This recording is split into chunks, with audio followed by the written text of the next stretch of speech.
Salut Carole. Salut, je suis très contente de me retrouver ici sur ton exploitation, dans ta parcelle, dans tes parcelles d'exploitation de champagne ici à Festini. Oui, hein, Festini, c'est ça. Ouais. Et toi, tu es donc exploitante de champagne, C'est ça. du champagne Néret-Véli. Tout à fait. C'est ça. Ouais. Bon, alors c'est quoi Néret-Véli? Ce nom vient d'où? C'est quoi l'histoire de ton exploitation? Eh ben, Néret, c'est le nom de mon père, Oui. et Véli, c'est le nom de ma mère. Voilà. D'accord. L'exploitation, elle a commencé en 1945 avec les parents de ma mère, d'où les vignes viennent du côté de ma mère. D'accord. Et au fur et à mesure, eh ben, ça a continué à se développer. Et c'est là que, après, avec mes parents, ils se sont rencontrés et puis ils ont commencé à faire le champagne sous leur propre nom. D'accord, Oui. Néret-Véli. Tout à fait. D'accord, ok. Et là, sur une exploitation comme celle-là, parce que après, tu as des parcelles un peu réparties partout, d'accord? Oui. Mais votre exploitation, elle est à peu près étendue sur combien d'hectares pour qu'on ait une idée Il y a à peu près 7 hectares maintenant. On travaille majoritairement sur Festini. D'accord. Mais on a également des parcelles sur Châtillon-sur-Marne et puis Nesle-le-Repont et Combizy. C'est dans le secteur de la vallée de la Marne de toute façon. D'accord, ok. Oui, oui, en fait, tout se répartit sur une vallée où on va trouver, sur plusieurs vallées, on va trouver toutes les parcelles de champagne de tout le monde. C'est ça. D'accord. Et du coup, ces parcelles, alors ce qui est intéressant dans ton champagne, c'est que tu fais un travail qui est particulier. Dans ton champagne, il y a une certaine identité par rapport à l'environnement. Oui. Et tu travailles avec des chevaux. C'est ça, ouais.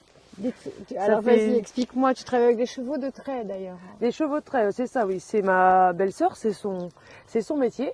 D'accord. Elle a des chevaux de trait, elle a monté son entreprise et depuis 2016, on travaille avec des chevaux, donc sur 40 arts. D'accord.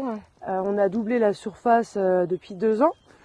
Et c'est vrai que c'est quand même très intéressant. On voit beaucoup le bénéfice. Les pieds sont beaucoup, les plants de vigne se comportent mieux et ça permet d'enlever toutes les mauvaises herbes entre les pieds qu'on peut trouver sans désherbage chimique. Voilà, sans désherbage chimique. Donc, en fait, les chevaux passent entre les allées, donc ils vont pas brouter l'herbe, j'imagine, entre les pieds. Ils vont tracter quelque chose, un appareil qui va nettoyer, mais entre les pieds, pas au milieu, pas dans les allées. Pas au milieu. Après, nous, on a fait le choix de uniquement faire le travail du sol entre les pieds. L'année dernière, on avait retourné toute l'herbe au milieu, mais on préfère laisser la bande enherbée au centre et avoir juste l'herbe qui soit retournée entre les ceps. Et comme ça, après, on peut passer la tondeuse plus facilement. Plus facilement, ouais. Puis ça permet de pas casser aussi les différentes strates de la terre à chaque fois. Tout à fait, c'est ça. Absolument. Donc de garder des minéraux, des ressources pour les vignes, quoi. Aussi. Oui, voilà. Ouais. C'est pour ça que le cheval vient à peu près tous les 3 semaines à un mois faire le travail. On évite de le faire trop régulièrement, mais il faut pas non plus laisser trop longtemps pour éviter d'avoir une pousse qui soit très compliquée à enlever, quoi. D'accord, ok. Ouais, je vois.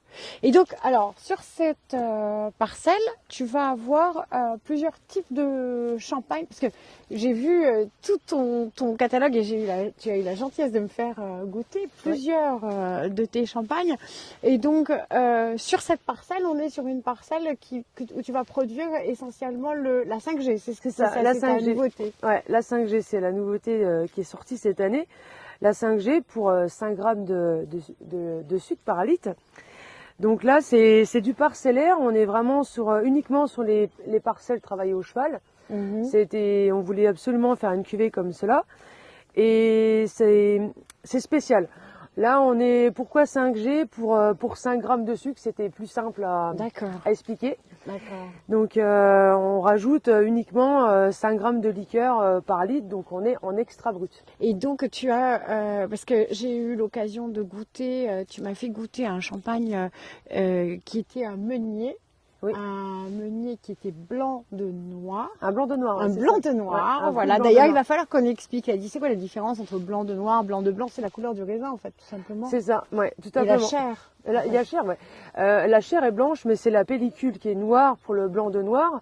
On a 2 cépages, nous, en blanc de noir, qui est le meunier et le pinot noir. D'accord. Et en blanc de blanc, c'est le chardonnay. Et la pellicule, donc le contour du grain de raisin, il est blanc. Voilà. D'accord. Donc voilà, maintenant vous savez quelle est la différence entre le blanc de noir. Et voilà, mais merci pour tes explications. On va continuer à se balader un peu sur ta parcelle. Juste, on n'est pas passé dans cette allée parce que dans cette allée, il y avait des andins. Des andins, par c'est ça. terre. Ouais. Alors c'est quoi les andins?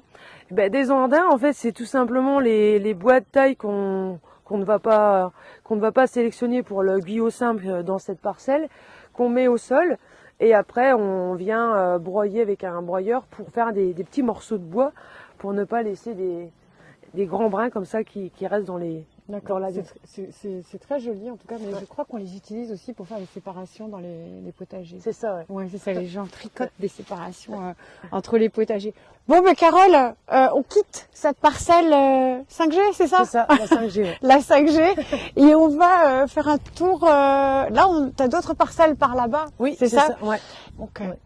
Et donc, quand tu as des parcelles comme celle-ci ou comme d'autres que tu as là-bas, il faut combien de personnes à peu près dans ton entreprise? Tu travailles avec combien de personnes dans ton entreprise?